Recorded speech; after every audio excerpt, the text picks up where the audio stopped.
시청자 여러분 안녕하십니까? K스탁 라이브 진행의 온인주입니다. 오늘은 월가의 전설적인 투자자죠. 하워드 막스가 한 이야기로 시작을 할까 합니다. 세상에는 두 가지가 있다. 우리가 보는 것, 그리고 실제로 존재하는 것.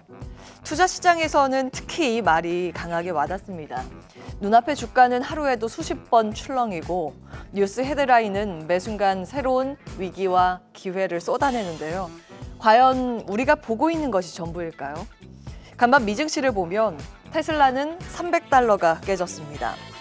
엔비디아는 표면적으로 호실적을 기록했지만 그 다음에 발표할 실적, 즉 2월에서 4월 가이던스를 보면 매출액은 컨센보다 조금 높게 잡았습니다만 매출 총이익률이 컨센이 72%였는데 여기에 조금 못 미치는 71%를 발표했습니다.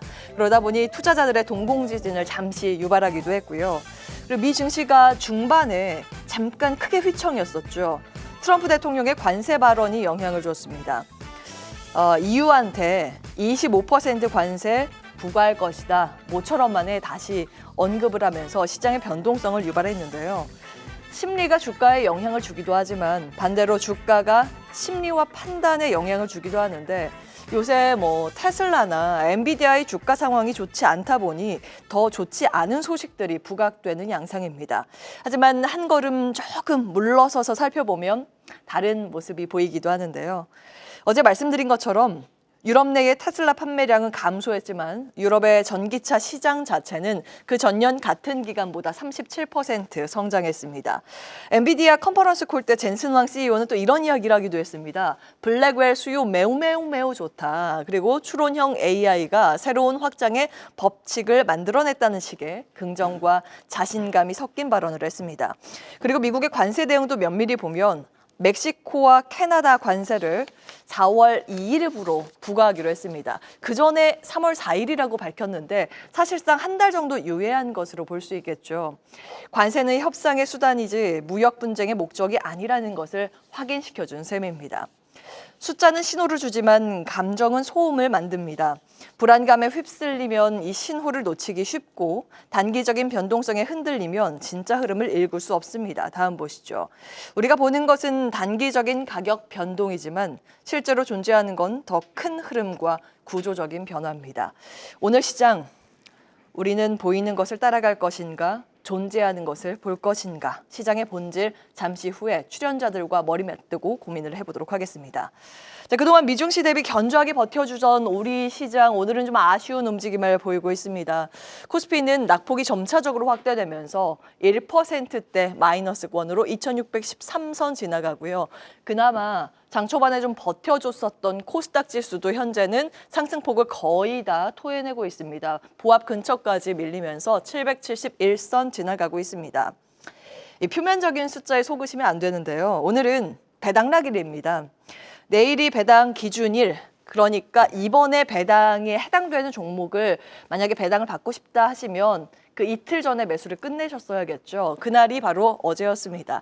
그리고 오늘은 이 기업을 매수하셔도 배당을 받을 수는 없고요. 그 가지고 있는 종목을 팔아도 보유했던 분, 그 전 거래까지 보유했던 분이라면 배당을 받을 수 있는 바로 배당락일입니다. 이날은 보통 이론 배당가만큼 주가가 빠져서 출발을 하는 경향이 있죠. 자, 대표적인 배당주 금융 보겠습니다. 26일 종가 기준으로 배당 수익률 추정치를 계산해 봤는데요. 하나증권의 레포트 자료입니다. 자, 보시면 DGB 금융지주, 하나, 신한, JB, 우리, BNK, KB, 기업은행까지 쭉 나와 있고요. 배당 수익률 색깔이 좀 바뀐 것 같은데 노란색이 배당 수익률입니다. 보시면 좀 적게 주는 쪽은 4%대 주기도 하고 많이 주는 쪽은 저 기업은행 같은 경우에는 7% 이상까지 예상이 되고 있습니다. 그러니까 주가가 이만큼 오늘 빠져서 출발을 한 게 보합이라는 이야기고 이거보다 덜 빠지면 상승이라고 볼 수 있습니다. 주가의 흐름 체크해 보시죠. 자, 오늘 신한지주 이 정도면 사실 배당락 제외하고 나면 상승입니다. 0.6% 마이너스권이고 47,250원 수준입니다. KB금융도 마찬가지로 배당락 감안하면 오르고 있다고 볼 수도 있겠죠. 전거래를 대비했을 때 1.2% 빠진 8만 500원 수준으로 집계가 되고 있고요. 하나금융지주와 우리금융지도 마찬가지 2%대 마이너스권 연출하고 있습니다. 자, 또 다른 배당주, 대표적으로 자동차와 통신을 들 수 있는데 주가 흐름 체크해 보시죠. 완성차는 보통주 한 3% 가까이가 될 것으로 추산이 되고 우선주는 한 4% 가까이 될 것이라고 지금 배당 수익률 추산이 되는데 거의 이제 비슷하게 빠지거나 아니면 그보다 덜 빠지긴 합니다. 현대차 같은 경우에는 전거래일보다 2.5%의 마이너스권, 그리고 현대차 EUB 우선주는 한 4% 가까운 마이너스권 나타내고 있습니다. 이건 거의 배당 주는 만큼 빠지는 상황입니다. 자, 통신주 볼까요? 통신주는 보시면 LGU 플러스 1.5%, KT 1.6% 빠지고 있고요. SK텔레콤은 3% 마이너스권입니다. 이번에 해당되는 기업이 아마 KT와 SK텔레콤 정도가 될 텐데 배당 주는 것보다 조금 더 빠지는 느낌이 있기는 있습니다. 자, 다음 보실까요? 그동안 신고가를 달렸던 종목 가운데 배당 기업에 해당되는 두 종목 보겠습니다.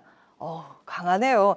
삼양식품 같은 경우에는 시장에서 추정하기로 26일 종가 기준으로 봤을 때 배당 수익률이 한 0.2% 정도로 추정이 되는데 지금 마이너스는커녕 플러스 나타내고 있네요. 0.2%의 플러스권으로 87만 8천 원 지나가고 있습니다. 오늘 카카오가 유독 강한데 네이버 같은 경우에는 배당이 포함이 돼 있기 때문에 마이너스 출발이 이상한 건 아닙니다만 추정되는 배당 수익률이 한 0.49% 정도 되는데 굉장히 많이 빠집니다. 무슨 일이죠? 4% 넘게 조정을 받으면서 22만 2천 원 수준으로 집계가 되고 있습니다. 시간이 된다면 이 부분도 잠시 후에 자세히 짚어보도록 하겠습니다. 자, 계속해서 다양한 경제 이슈를 알고 싶다면 구독과 좋아요, 알림 설정 부탁드립니다. AI 캐스터 권미정이었습니다.